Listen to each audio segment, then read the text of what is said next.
হযরত ওমর ইবনে খাত্তাব ওযু করলেন, গোসল করলেন, তারপর এই কোরআনের পাতাটা তার সামনে দিলেন এবং ওমর বললেন, মা আনসালনা আলাইকাল কুরআনা লিতাশকা। এমন একটি কোরআন, এমন একটি সংবিধান, এমন একটি পার্লামেন্ট যা যদি তোমরা মানো, যা যদি গ্রহণ করো, এই কোরআন তোমাদেরকে পৃথিবীতে সবৈক্যশীল জাতি হিসেবে পরিণত করে দেবে।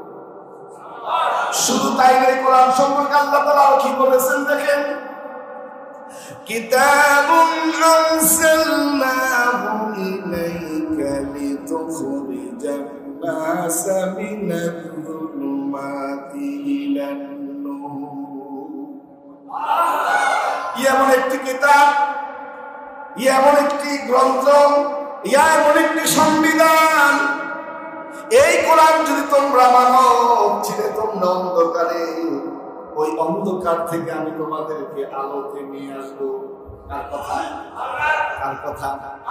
তাহলে কোরআন যারা মানবে, কোরআনের রঙে রঙিন হবে, কোরআনের আন্দোলন করবে, কোরআন প্রতিষ্ঠার কাজ করবে, আল্লাহ রাব্বুল আলামিন ঘোষণা দিয়ে দিলেন, আমি তোমাদেরকে অন্ধকার থেকে আলোতে নিয়ে আসবো। অন্ধকার মানে জাহান্নাম, অন্ধকার মানে জাহালিয়াত, অন্ধকার মানে অজ্ঞতা, অন্ধকার মানে পাপের কাজ, আলো মানে জান্নাত, আলো মানে ইসলাম, আলো মানে ভালো জিনিস, আলো মানে সত্য জিনিস। এবার সিদ্ধান্ত নেন, ভালোর সাথে থাকবেন না মন্দের সাথে থাকবেন? কার সাথে থাকবেন? মন্দের সাথে না ভালোর সাথে? মন্দের সাথে না ভালোর সাথে? ভালো তো বললেন, ভালো হচ্ছে কোরআন, সেই কোরআনের সাথে থাকবেন নি? কোরআনের আন্দোলন যুক্ত হবেননি?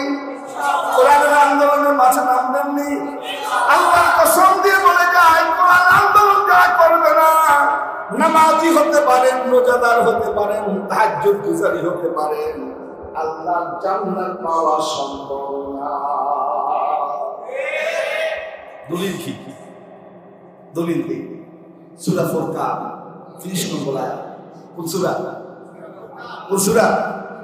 কোন সূরা? সূরা ফুরকান কোন নম্বর আয়াত? কথাগুলো আমি বলতেছি, তুমি গাই নেবে, এটা আমার অভ্যাস। আমি প্রত্যেকটা কথা দলিল দিয়ে বলে দিই, যাতে আমি কথাগুলো বলে গেলাম, সত্যি বললাম না মিথ্যা বললাম, নাকি আপনাদেরকে বুঝুন বা করে দিয়ে গেলাম, একটু বাসায় নিয়ে যাবেন। কত কঠিন কথা এই কথাটা, এই আয়াতটা যখন পড়ি এখন হৃদয়টা কাঁপে, শরীর থরথর করে কেঁপে ওঠে। আল্লাহ বলতেছেন, ওয়াকালার রাসূল, সেদিন রাসূল বলবে, ওয়াকালার রাসূল, রাসূল বলবে, ইয়া রব, হে আমার প্রভু, হে আমার রব, ইন্না কাউমি, এই যে আমার জাতি, এই যে আমার এই যে আমার জাতি, এটা কি আল্লাহ রাসূল হিন্দুদের বলবেন, খ্রিস্টানদের বলবেন, ইহুদিদের বলবেন, বৌদ্ধদের বলবেন, নাসারাদের বলবেন, কাদের বলবেন? কাদের বলবেন? ইন্না কাওমি, এই যে আমার জাতি, ইত্তাখাযু হাযাল কুরআনা মাহজুরা, যখন আমার জাতির সামনে এই কোরআনের তাফসীর হতো, কোরআন আন্দোলন ডাকতে হতো, আমার জাতির লোকেরা পৃষ্ঠ প্রদর্শন করে চলে যাইত। অতএব আল্লাহ, তোমার দরবারে আমার নালিশ, এই আমার এই জাতিকে তুমি আজকে কি দাও? শাস্তি দাও। কোন সময় বলবেন? যখন কালকে আমাদের ময়দানে আল্লাহর আদালত কায়েম করবেন। কি করবেন? আল্লাহ আদালত কায়েম করবেন, যেই আদালতের চিফ জাস্টিস কে হবেন? কে হবেন? আল্লাহ। প্রধান প্রসিকিউটর, ব্যারিস্টার নবী মুহাম্মদ রাসূলুল্লাহ। চিফ জাস্টিস কে? আল্লাহ। চিফ জাস্টিস কে? প্রধান চিফ প্রসিকিউটর কে? নবী মুহাম্মদ। এই মামলা কি খারিজ হওয়ার কোনো সম্ভাবনা আছে? কথাগুলো বুঝতেছেন কিনা? এই মামলা কি খারিজ হওয়ার কোনো সম্ভাবনা আছে? ব্যারিস্টার রাসূল, চিফ জাস্টিস আল্লাহ। রাসূল যখন মামলা দায়ের করবেন, এই জাতির বিরুদ্ধে আপনার আমার বিরুদ্ধে রাসূল মামলা কি রেহাই পাওয়ার সম্ভাবনা আছে? সুযোগ আছে? এখন এই কোরআনের সাথে কি থাকতে রাজি আছে? বলে থাকতে রাজি আছে? ওই ওমর কোরআন পড়ার পর তার ভিতরে টাবু পরিবর্তন দেখা দিল।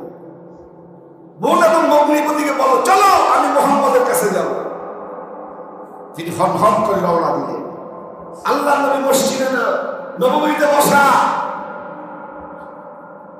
ওমর আসতেছে খোলা হাতে তরবারি নিয়ে, সাহাবীরা ভয়ে থরথর করে কাঁপতেছে। আজকে মনে হয় রাসূলকে বাঁচানো। আলী, আমি হামজা তালহা জুবাইয়ের সামনে দাঁড়ায় গেলে রাসূল আপনি ভয় পাবেন না। ওমর যদি নিয়ত ভালো হয় আমরা তাকে ওয়েলকাম জানাবো, নিয়ত যদি খারাপ হয় তরবারি দিয়ে তরবারি ফয়সালা হয়ে যাবে।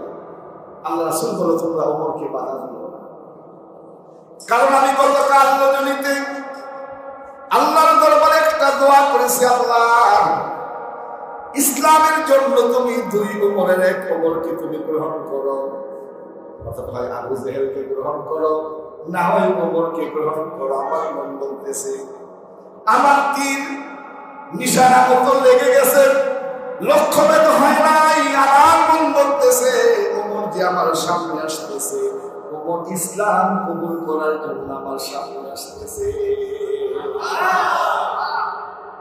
ওমর আসলেন, মাথা নত করে রাসূলের সামনে দাঁড়িয়ে আছে।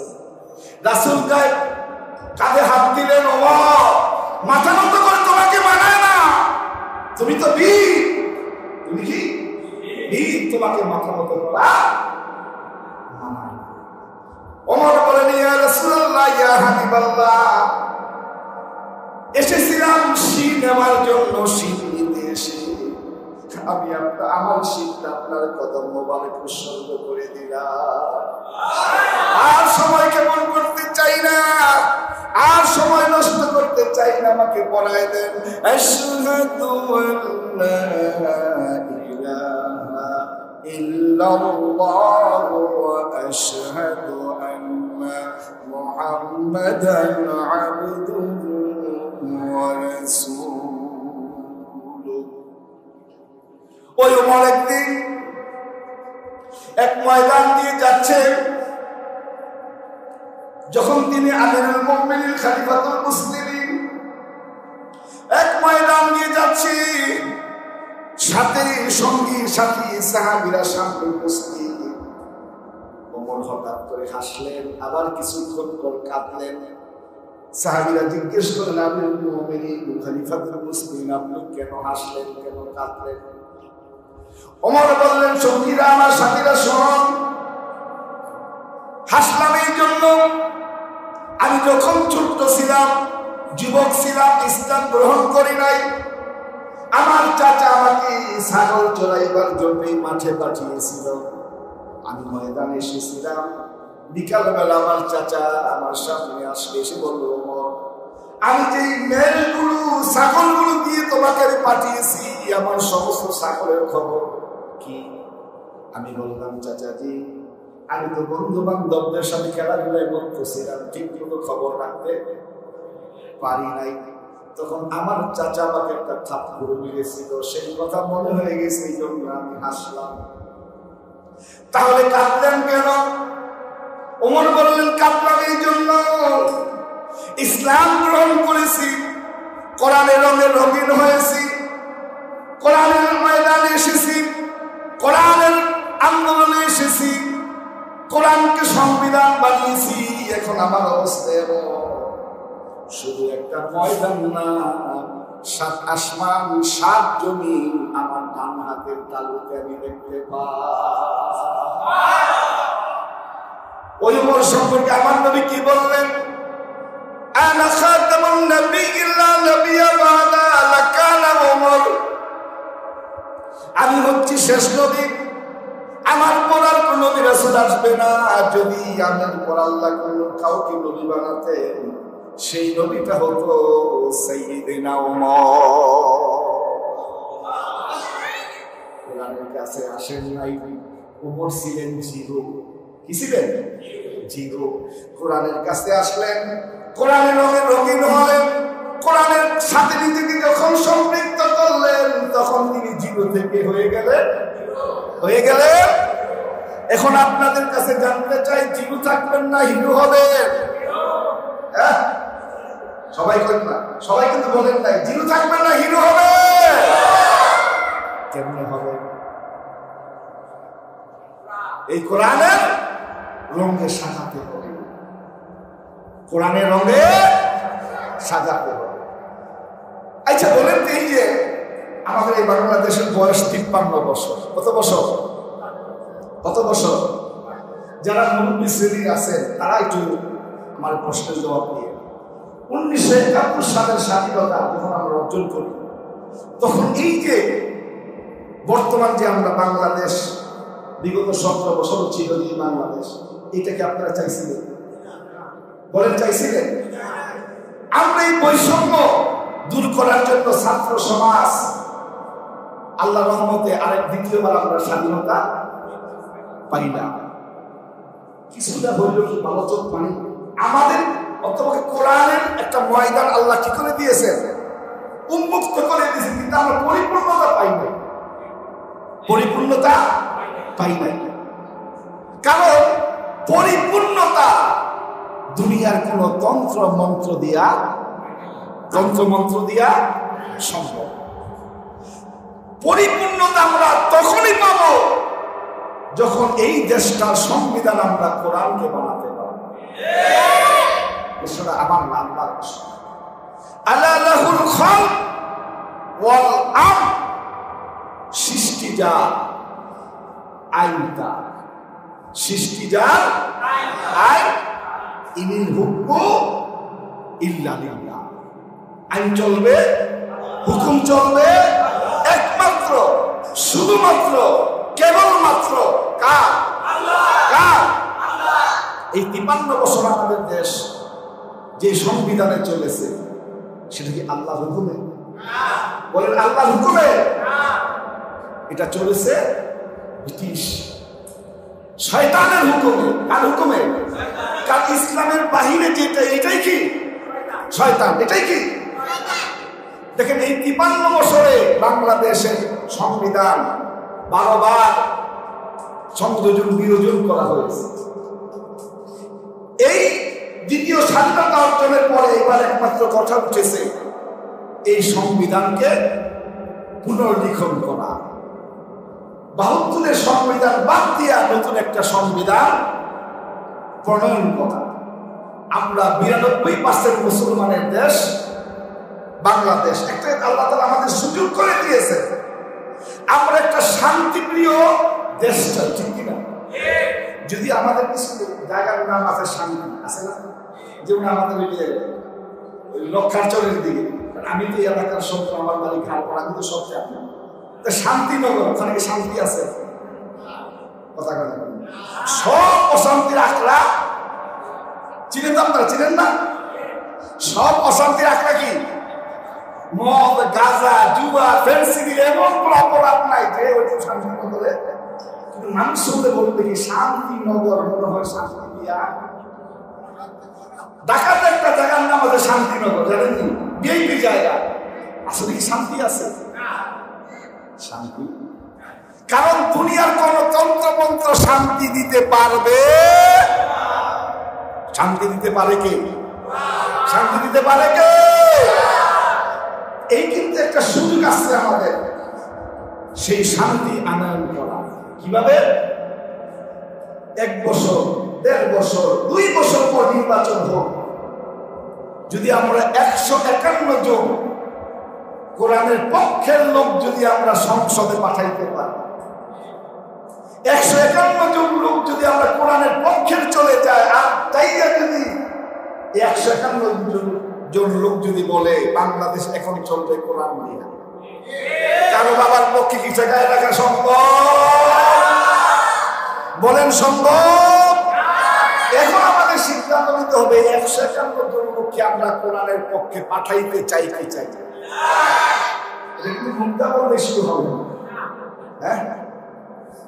এই মাহফিলে আমাদের দেখবে সব আমরা জিয়ালাম, কিন্তু মসজিদ থেকে বাড়িলে জি মসজিদ থেকে বাড়িলে কি কেন কোরআনের পক্ষে থাকবেন? দেখেন আল্লাহর সেই কোরআনে ومن يبتغ غير الإسلام دينا فلن يقبل منه وهو في الآخرة من الخاسرين ومن يبتغ غير الإسلام ইসলাম বাদ দিয়া কোরআন বাদ দিয়া যদি অন্য কোন তন্ত্র মন্ত্রের পিছনে দৌড়াও তোমার কোন ইবাদত আল্লাহর দরবারে কবুলযোগ্য হবে না, গ্রহণযোগ্য হবে না। কথা কি আমার বাপ দাদা আমার চোদ্দ গোষ্ঠী তার কথা? কোন ইবাদত গ্রহণ করা হবে না, কোন নামাজ কবুল হবে না, কোন রোজা কবুল হবে না, হজ কবুল হবে না, যাকাত কবুল হবে না যদি তোমার মন মানসিকতা কোরআনের পক্ষের না হয়। তুমি আওয়ামী লীগের সাথে থাকবা, বিএনপিদের সাথে থাকবা, মানব রচিত দলের সাথে থাকবা, আবার জান্নাত আশা করবা, এইটা কোশ্চিনকালে সম্ভব না। সম্ভব কেন সম্ভব না? কারণ এই দুই দলের একটা প্রধান এজেন্ডা, তারা যেটা স্বীকার করে, তারা দাবি করে জনগণ সকল ক্ষমতা। এটা কি শিরকি আকীদা না? ক্ষমতার মালিক কে? ক্ষমতার মালিক কে? কুলিল্লাহুম্মা মালিকাল মুলকি তুতিল মুলকা মিম্মান তাশাউ ওয়া তানজিউল মুলকা মিম্মান তাশাউ ওয়া তুইজ্জু মান তাশাউ ওয়া তুযিল্লু মান তাশাউ বিয়াদিকাল খায়র ইন্নাকা আলা কুল্লি শাইইন কাদির। ক্ষমতার চাবিকাঠি কার কাছে? আমি যাকে আল্লাহ ইচ্ছা ক্ষমতা দেই, তাকে আল্লাহ আমি ক্ষমতা কেড়ে নেই। কাউকে সম্মানিত করি, কাউকে অপমানিত করি, 17 বছর ক্ষমতায় রাখবো, আবার লাঠি দিয়া বাংলাদেশ থেকে আধা ঘন্টার মধ্যে পলায়া ভারত পাঠায় দেব। আল্লাহ আছেন, দেখাইছেন। 17 বছর সারা দেশের মানুষ চেষ্টা করছে, পারে নাই। ছোট্ট ছোট্ট আবাবিল পাখি এসেছে, 7, 8, 9, 10 ইন্টারমিডিয়েট অনার্স। এই ছেলেদের তো যুদ্ধ করেছে, বলেন এটা কি আমাদের ক্রেডিট? আমাদের ক্রেডিট না। যেইভাবে আল্লাহ রাব্বুল আলামিন আবাবিল দিয়া খানায় কাবাকে রক্ষা করেছিলেন, এইভাবে বাংলার মসনদকে আল্লাহ তাআলা ছোট্ট ছোট্ট আবাবিল পাখি পাঠাইয়া তাদেরকে লাথি মাইরা বাংলার জমিন সারা কইরা ভারতে রোহিঙ্গা বানায় দিয়েছে। কি বানাইছে? ভারতে রোহিঙ্গা এখন কোথাও জায়গা নাই। কিছুদিন আগে দুবাই গেছে, 14 ঘন্টা বিমানে ছিল, তাকে নামতে দেওয়া হয় না। আবার সেই এয়ারপোর্টে কি করেছে? পাঠাই দিয়েছে, তোমার জায়গা না। আমেরিকাতে জায়গা হয় নাই, ব্রিটেনে জায়গা হয় নাই, পৃথিবীর কোন রাষ্ট্র তাকে গ্রহণ করে না, করবেও না। কারণ কোরআনের সাথে আপনি বেয়াদবি করবেন, আলেম ওলামাদের সাথে বেয়াদবি করবেন, আপনার পরিধি কখনো ভালো হবে না, ভালো হবে না। অতীতে আল্লাহ তাআলা নিদর্শন রেখেছেন, বর্তমানেও রাখবেন। এর মাধ্যমে আল্লাহ আমাদের শিখাতে চাচ্ছেন, ভবিষ্যতে যারা এই কাজগুলো করবে তাদের পরিণতিও ওই রকম হবে। আমার ভাইয়েরা, তাই আমরা যদি আদর্শ সমাজ কায়েম করতে চাই, আদর্শ জাতি আমরা বানাতে চাই, আদর্শ রাষ্ট্র আমরা গঠন করতে চাই, সবাই চাই কি চাই না? বলেন চাই কি চাই না? নাকি সুদীর দেশ, বাটপাড়ের দেশ, ঘুষখোরের দেশ, সুদখোরের দেশ বানাবেন? বলেন। আমরা চাই শান্তিপ্রিয় জনগণ, শান্তি মতো আমরা থাকবো, কোনো কাজে বাধা দেওয়া হবে না। দেখেন এই যে 92% মুসলমানের রাষ্ট্রে এই 17 বছর ওয়াজ মাহফিল করতে হইলে অনুমতি লাগতো এবং বক্তার নাম চাইতো। যদি তাফসীর মাহফিলের নাম শুনলে যারা কোরআনের হক কথা বলে তাদের নাম শুনে পারমিশন দেওয়া লাগতো না, ঠিক কিনা? অথচ তিনিও মুসলমান দাবি করতেন, তিনিও কি মুসলমান দাবি করতেন। আলেমরা আমাদেরকে জেলখানায় ঢুকাইছে। আলীর হামদার মতো একটা 32-33 বছর একটা ছেলে 3টা বছর তার কি পড়াচ্ছে। বিশ্ব মুসলিম উম্মাহর অন্যতম সম্পদ আল্লামা সাঈদী। বাংলাদেশের সম্পদ না, গোটা বিশ্ব মুসলিম উম্মাহর সম্পদ ছিল আল্লামা সাঈদী। আমাদের সৌভাগ্য, আমরা বন্দরের মাটিতে, হাজিরপুরের মাটিতে আমরা কি ওনাকে আনতে সক্ষম হয়েছিলাম।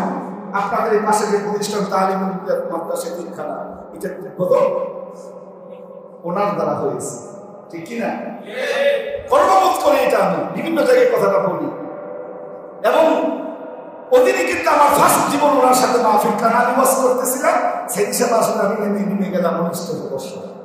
এরপর অনেক জায়গায়, আরো কয়েক জায়গায় কথা হয়েছে। যদি হয়তো এতদিন জেলে না থাকতেন, এর ভিতরে আমার সাথে আবার সম্পর্ক হয়ে গেল। 13টি বছর ওনাকে কি করা হয়েছে, জেলের ভিতর বন্দি করে রাখা হয়েছে। ওনার বিরুদ্ধে দেখেন জেলে বন্দি করে রাখছে। ওনাকে বারবার ছিল কি নারী দর্শনকারী। যেই মেয়েটাকে আনা হয়েছে, মেয়েটাকে দর্শন করেছে। যখন জিজ্ঞেস করে তোমার সাইদি সাহেব তোমার সাথে দর্শন করছে, তোমার সাথে দর্শন করছে, তোমার জন্ম সাল কত, 1975, স্বাধীনতা কোন বছর, মেয়েটার জন্ম কোন বছর, তাহলে কেমন দর্শন করবে? এই কাজটা করছিল ফেরাউন। হযরত মূসা আলাইহিস সালামকে তিনি হত্যা করেন নাই, বন্দী করার পর তার বিরুদ্ধে নারী নির্যাতনের অভিযোগ আনা হয়েছে। আজকে নব্য ফেরাউন, নব্য নমরুদেরা সেই ফেরাউনের কাজ, সেই নমরুদের কাজগুলি তারা কি করেছে, বাস্তবায়ন করার চেষ্টা। মনে রাখবেন, আল্লাহ ছেড়ে দেন, আল্লাহ ছাড় দেন, কিন্তু ছেড়ে দেন। এই সেই আল্লাহ রাব্বুল আলামিন আমাদের সুযোগ করে দিয়েছেন। এখন আমরা প্রকাশ্যে বুক ফুলিয়ে আমরা কোরআনের কথাগুলো বলতে পারি। 17টা বছর আমরা ঠিক করে কথা বলতে দেওয়া হয় নাই। তা আমরা কি চাই এই ময়দানটা কোরআনের জন্য উন্মুক্ত থাকুক? এই জন্য যদি আমরা সঠিক সিদ্ধান্তে আসতে পারি, কোরআনের পক্ষে আমরা দাঁড়াতে পারি, কোরআন লোকদেরকে আমরা যদি সংসদে পাঠাতে পারি, ইনশাআল্লাহ আমাদের যে স্বপ্ন, আমরা যে স্বপ্ন পালন করে আসছি, আমরা যে স্বপ্ন দেখে আসতেছি, এই কোরআনের পক্ষের লোক যদি সংসদে চলে যায়, কোরআন দিয়ে যদি দেশ পরিচালনা হয়, অবশ্যই আপনাদের সাথে মজা করতে পারি 10 বছরে এই সোনার বাংলা হবে। এই সোনার বাংলা চোরের বাংলা থাকবে না, এই সোনার বাংলায় ঘুষ থাকবে না, এই সোনার বাংলায় সুদ থাকবে না। যার প্রমাণ কিন্তু আমরা ইতিমধ্যে দেখেছি। 2 জন মন্ত্রী ছিলেন, 3টা মন্ত্রণালয় পরিচালনা করেছে। 1 টাকার দুর্নীতি অনুবীক্ষণ যন্ত্র দিয়ে ধরতে পারছে?